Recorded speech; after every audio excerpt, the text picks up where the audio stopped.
স্বরাষ্ট্র উপদেষ্টা জাহাঙ্গীর আলম চৌধুরী জানিয়েছেন, ইজতেমার ময়দানে সমাবেশ করার নিষেধাজ্ঞা অচিরেই তুলে নেওয়া হবে।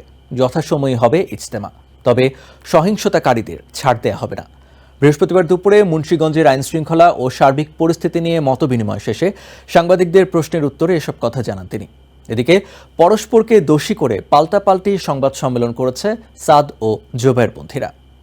বিশ্ব ইজতেমাকে কেন্দ্র করে সংঘর্ষে একাধিক প্রাণহানির পর বৃহস্পতিবারও দেশের বিভিন্ন স্থানে বিক্ষোভ করেছে সাদ ও জুবায়েরপন্থী মুসল্লিরা। কুমিল্লার আলেখারচর এলাকায় ঢাকা চট্টগ্রাম মহাসড়ক অবরোধ করে বিক্ষোভ করে জুবায়েরপন্থীরা। পরে জেলা প্রশাসকের কাছে স্মারকলিপি দেয় তারা।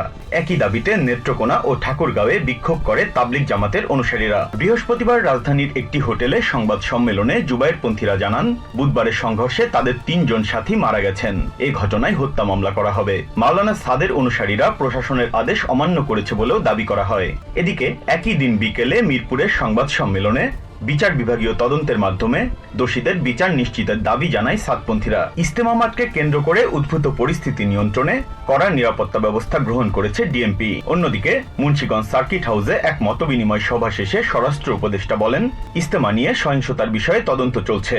অপরাধীদের শাস্তির আওতায় আসতেই হবে।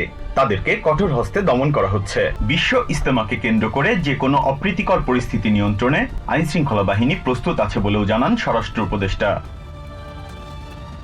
Biprajit Chandra, TVN 24 news desk. New York থেকে সম্প্রচারিত টিভিএন 24 টেলিভিশন বিশ্বজুড়ে বাঙালির কণ্ঠস্বর।